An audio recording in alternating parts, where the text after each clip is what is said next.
পাহাড় আর মেঘকে বিদায় জানিয়ে আজকে আমরা চলে যাব পাকিস্তানের লাহোরে।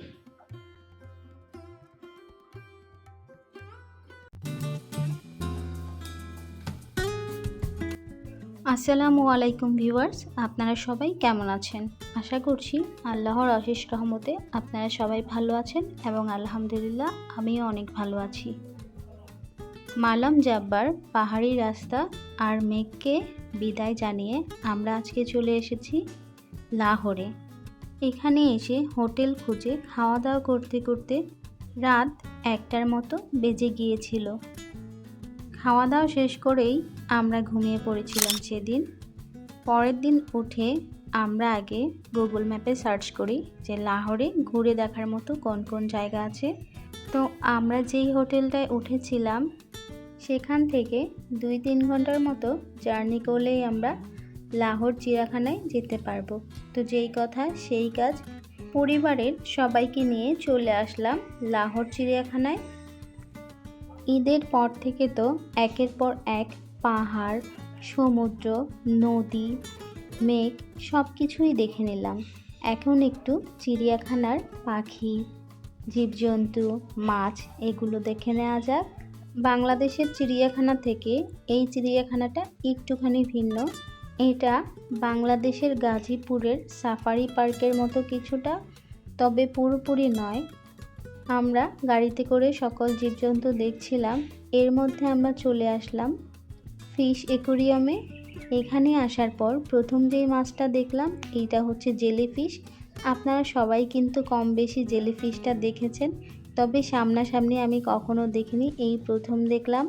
আর এই ফিশটা কিন্তু খুবই সুন্দর ছিল। এখানে আসার পর আমার মনে হচ্ছিল হয়তোবা আমি সমুদ্রের তলদেশে আছি। অনেক প্রজাতির মাছ। জীবনে প্রতিটি সেক্টরে সব কিছুর অভিজ্ঞতা নেওয়ার প্রয়োজন আছে। এই মাছটা কিন্তু দেখতে কিছুটা বাংলাদেশের পোয়া মাছের মতো, তবে এটা কিন্তু পোয়া মাছ নয়। 1872 সালের পাকিস্তানের এই চিড়িয়াখানাটি শুধুমাত্র পাকিস্তানের নয়, বরং দক্ষিণ এশিয়ার মধ্যে অন্যতম প্রাচীন। চলুন আজকের পুরো দিনটি এই পশু পাখিদের সাথে কাটানো যাক। এখন যেটি দেখতে পাচ্ছেন এটা সাপের মতো দেখা গেল, এটা কিন্তু সাপ নয়, এটি এক ধরনের মাছ। আমরা বিকেলবেলা আসার পরেও কিন্তু বাইরে প্রচণ্ড গরম ছিল। বাইরের রোদের পর এই অন্ধকার শীতল অ্যাকোয়ারিয়াম সেকশনে ঢুকলে মনটা আসলেই শীতল হয়ে যায়। চারপাশে নীল আলো আর পানির শব্দে পরিবেশটা অনেক বেশি মায়াবী হয়ে গিয়েছিল। দেখুন কত বৈচিত্র্যময় সব মাছ, ছোট ছোট গোল্ডফিশ থেকে শুরু করে বেশ বড় সাইজের সব মাছ এখানে আছে। এদের ধীরস্থির সাঁতার কাটা দেখতে দেখতে সময় কখন যে কেটে যায় বুঝতেই পারিনি। বিশেষ করে বাচ্চাদের জন্য এটি একটি ম্যাজিক্যাল জায়গা। অ্যাকোয়ারিয়াম শুধুমাত্র দেখার জন্যই সুন্দর না, পানির নিচের জগৎ সম্পর্কে জানার জন্যও কিন্তু দারুণ একটা জায়গা। প্রতিটি ট্যাঙ্কের সামনে মাছের নাম আর ধরন লেখা আছে। এখন যেই ঘাসগুলো দেখতে পাচ্ছেন এগুলো কিন্তু জীবন্ত ঘাস। দেখুন কি সুন্দর করে নড়াচড়া করছে। আপনারা যারা সাধারণত ব্লগ ভিডিও করেন বা পিকচার তোলেন, চেষ্টা করবেন কোনো অ্যাকোয়ারিয়ামে গেলে ফ্ল্যাশলাইট ছাড়া পিকচার বা ভিডিওগুলো নেওয়ার, নয়তো মাছেরা ভয় পায় আর ওদের নাকি চোখের ক্ষতি হতে পারে। আজকের ভিডিওর ব্যাকগ্রাউন্ড নয়েজের জন্য আমি আন্তরিকভাবে দুঃখিত। আমি অনেক চেষ্টা করেও নয়েজগুলো রিমুভ করতে পারিনি। মাছের অ্যাকোয়ারিয়াম সেকশনটা খুব বেশি একটা বড় ছিল না।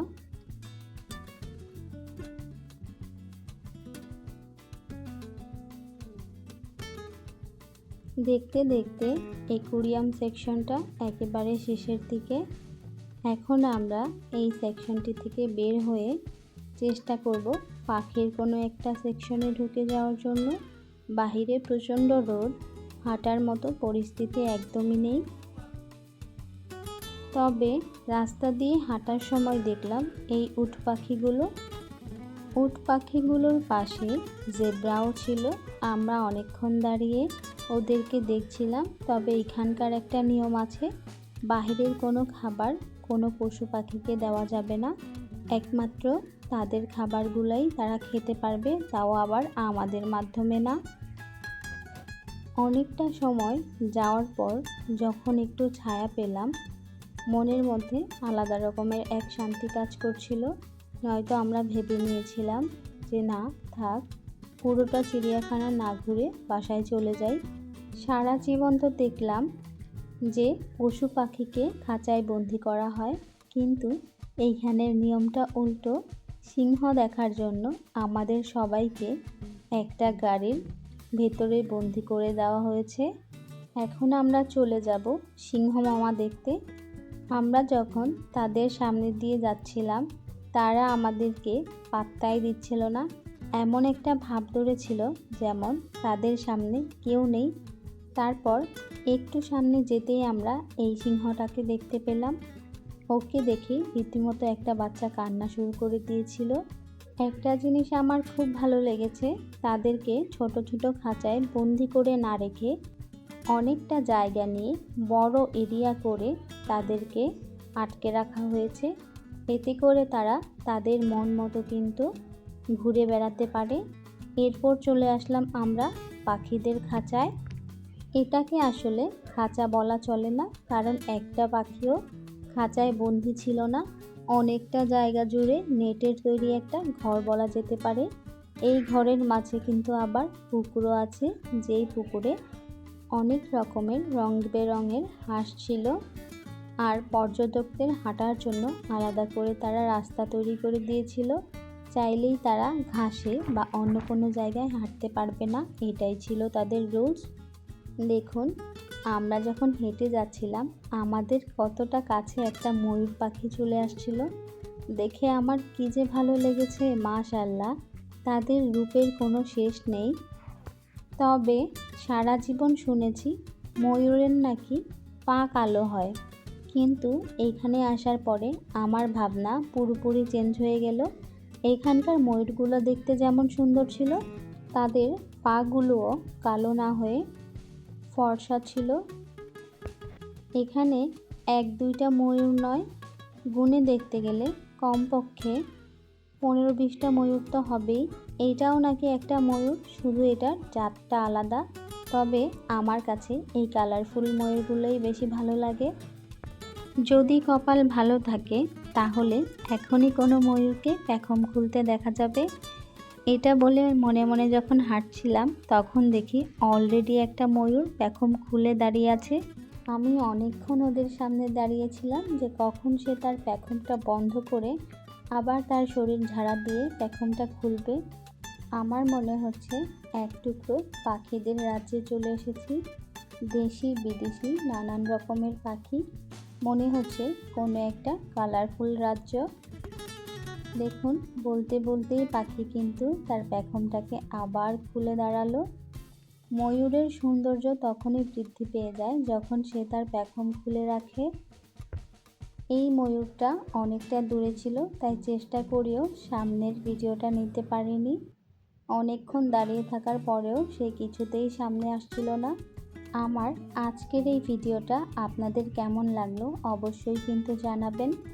আর চিড়িয়াখানার কোন পার্টটা সবচেয়ে বেশি আপনাদের ভালো লেগেছে কমেন্ট করে জানাবেন। আপনাদের কমেন্ট করতে আমার খুবই ভালো লাগে। এতক্ষণ আমার পাশে থাকার জন্য অসংখ্য অসংখ্য ধন্যবাদ। আপনারা এই ঈদে পরিবার নিয়ে কে কোথায় ঘুরতে গিয়েছেন? দেখুন, এইটাও কিন্তু একটা ময়ূর, তবে কালারটা টোটালি আলাদা। এই ময়ূরটাকে দেখে টোটালি আমি অবাক হয়ে গিয়েছিলাম যে আদৌ কি ময়ূর এরকম হয়। যাই হোক, সবাই ভালো থাকবেন, সুস্থ থাকবেন। দেখা হবে নতুন কোনো জায়গায় নতুন কোনো ভিডিও নিয়ে। সবাইকে আল্লাহ হাফেজ।